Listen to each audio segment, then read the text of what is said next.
Assalamualaikum warahmatullahi wabarakatuh. Perkenalkan, nama saya David Maesti. Saya berasal dari Akuntansi Syariah 2A dengan NIM 195221020.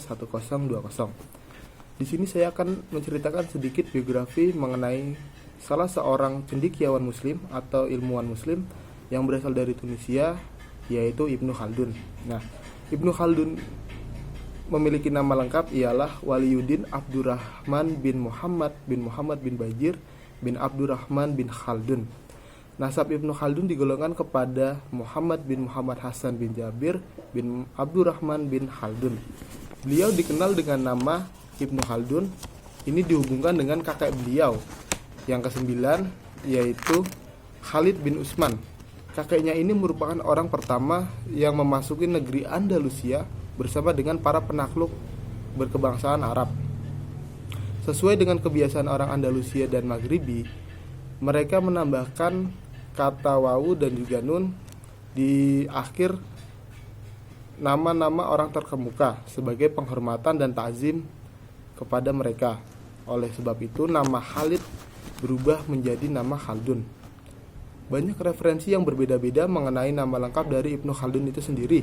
Salah satunya di kitab Muqaddimah terjemahan Masturi Irham dan kawan-kawan menyebutkan bahwa nama asli, nama yang lebih dikenal untuk Ibnu Khaldun adalah Abdurrahman Ibnu Khaldun Al-Maghribi Al-Hadrami Al-Maliki. Nah, Abdurrahman ialah nama kecilnya, sedangkan nama Al-Maghribi ini digolongkan karena ia lahir dan dibesarkan di Maghrib, Tunisia, Afrika Utara. Dijuluki Al-Hadrami karena keturunannya berasal dari Hadramaut atau Yaman Selatan, sedangkan bergelar Al-Maliki karena Ibnu Khaldun bermazhab Imam Malik. Ibnu Khaldun dilahirkan di Tunisia, Afrika Utara pada 1 Ramadan 732 Hijriah atau 27 Mei 1332 Masehi. Ibnu Khaldun berasal dari keluarga yang berwawasan ilmu tinggi serta mumpuni dalam keilmuan kenegaraan serta bidang politik. Ayah Ibnu Khaldun bernama Abu Abdullah Muhammad yang wafat pada tahun 749 Hijriah atau 1348 Masehi akibat wabah pers yang melanda Afrika Utara dengan meninggalkan 5 orang anak. Saat itu Ibnu Khaldun masih berusia sekitar 18 tahun.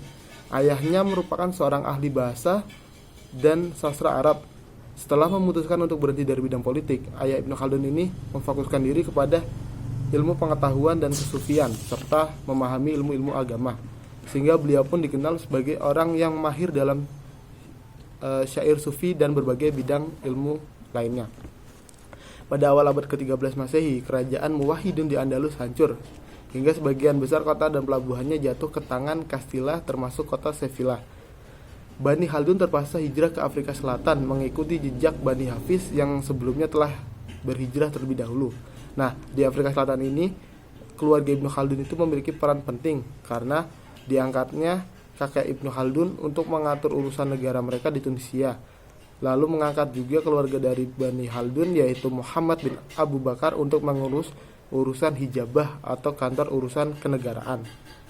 Nah, karena beliau Ibnu Khaldun ini lahir di tengah-tengah keluarga ilmuwan dan terhormat, maka beliau berhasil menghimpun antara jabatan ilmiah di pemerintahan. Di Andalusia, keluarga Ibnu Khaldun berkembang dan banyak berkecimpung dalam bidang pemerintahan, politik maupun akademik. Oleh karenanya Bani Khaldun terkenal sebagai keluarga yang berpengetahuan luas, berpangkat, serta banyak menduduki jabatan-jabatan penting kenegaraan, serta memainkan peranan yang cukup menonjol, baik dalam bidang ilmu pengetahuan maupun bidang politik. Nah, ditambah lagi kecerdasannya, itu berperan bagi pengembangan karirnya di keluarga Ibnu Khaldun. Namun demikian, ayah Ibnu Khaldun termasuk unik karena beliau tidak suka berkecimpung di dunia politik, sehingga seperti hal yang telah saya sebutkan, ayah dari Ibnu Khaldun ini lebih berfokus pada ilmu-ilmu keagamaan maupun ilmu pengetahuan lainnya. Nah, Ibnu Khaldun sendiri berpendidikan atau mengalami masa pendidikan dalam jangka sekitar waktu 18 tahun, yaitu antara 1332 sampai 1350 Masehi. Ibnu Khaldun mengawali pendidikannya dengan membaca menghafal Al-Quran, sama seperti kebiasaan yang membudaya pada masanya. Peran penting dari keluarga dan orang tuanya itu membuat Ibnu Khaldun menjadi pribadi yang tekun dalam belajar ilmu, baik itu ilmu agama maupun ilmu lainnya.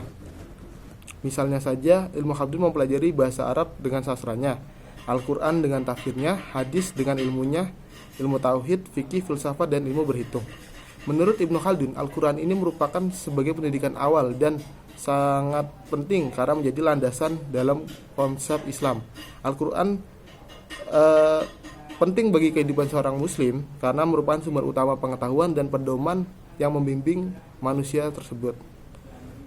Beberapa gurunya yang berjasa dalam perkembangan intelektualnya yaitu Abu Abdullah Muhammad Ibn Sa'ad bin Burel Asy'ari dan Abu Abbas Ahmad Muhammad Al-Batani dalam ilmu Al-Quran atau Qiraat, Abu Abdullah bin Al-Khusar dan Abu Abdullah Muhammad bin Bahar dalam ilmu gramatika Arab atau bahasa Arab. Untuk ilmu rasional seperti filsafat, teologi, mantik, ilmu kealaman dan juga matematika, itu Ibnu Khaldun belajar dari Abu Abdullah Muhammad bin Ibrahim Al-Abili. Ibnu Khaldun selalu mendapatkan pujian dari guru-gurunya karena ketekunannya dalam mempelajari ilmu membuat ilmu ini mudah diserap atau dikuasai oleh Ibnu Khaldun. Nah, dari sekian banyak gurunya itu, Ibnu Khaldun memiliki 2 orang guru yang sangat diistimewakannya, yaitu Abu Muhammad bin Abdul Muhaimin Al-Hardami yang merupakan imam para ahli hadis dan ilmu nahwu dalam ilmu-ilmu agama di Maroko. Ibnu Khaldun sangat menghargai gurunya tersebut karena keluasaan ilmunya yang sangat luar biasa sehingga menjadikan Ibnu Khaldun menjadikannya suri tauladan. Nah, gurunya ini menjadi inspirasi bagi Ibnu Khaldun dalam menekuni bidang keilmuan tersebut. Lalu yang kedua adalah Abu Abdillah Muhammad bin Al-Abili yang banyak memberikan pelajaran tentang ilmu-ilmu filsafat, ilmu mantik, teologi, kealaman, serta ilmu berhitung.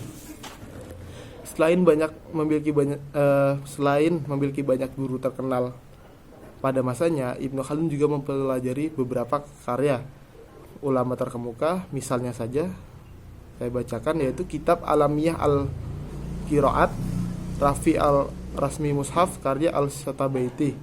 Lalu ada juga Mutawatah karya Imam Malik, Iltaqasa Al-Hadis Al-Muwattah karya Ibnu Bar, Ulum Hadis karya Ibnu Salah, dan masih banyak lainnya.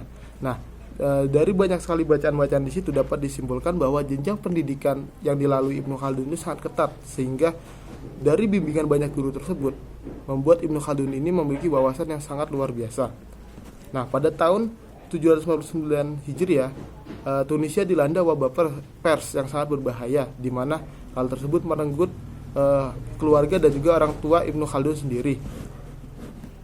Lalu Ibnu Khaldun memutuskan hijrah ke Mesir, Kairo, karena wabah tersebut. Nah, di Kairo Mesir ini Ibnu Khaldun memiliki kecerdasannya yang telah terkenal di berbagai wilayah.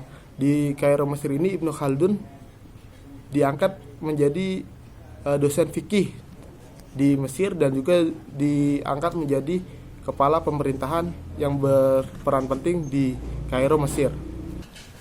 Karena jasa-jasanya tersebut, Ibnu Khaldun dikenal sebagai cendekiawan muslim yang sangat berpengaruh, sehingga karya dan juga ilmunya masih diterapkan hingga saat ini. Nah, Ibnu Khaldun sendiri wafat di Kairo pada 25 Ramadan 808 Hijriah atau 19 Maret 1406 Masehi. Beliau wafat di usianya yang ke-76 tahun di Kairo, sebuah desa yang terletak di Sungai Nil sekitar kota Futsotah. Nah, tempat keberadaannya di Madrasah Al-Kamhiyah, di mana sang filsuf, guru serta politisi ini berkhidmat. Nah, banyak sekali ilmu tauladan yang dapat kita petik dari Ibnu Khaldun karena beliau adalah cendekiawan yang berwawasan luas dan juga ilmunya yang bermanfaat, sehingga kita dapat mempelajari, kita dapat mengambil hikmah dari pembelajaran yang dilakukan oleh Ibnu Khaldun sendiri. Nah, begitu saja dari saya. Mohon Maaf jika ada kesalahan dan tutur kata. Saya ucapkan wassalamualaikum warahmatullahi wabarakatuh.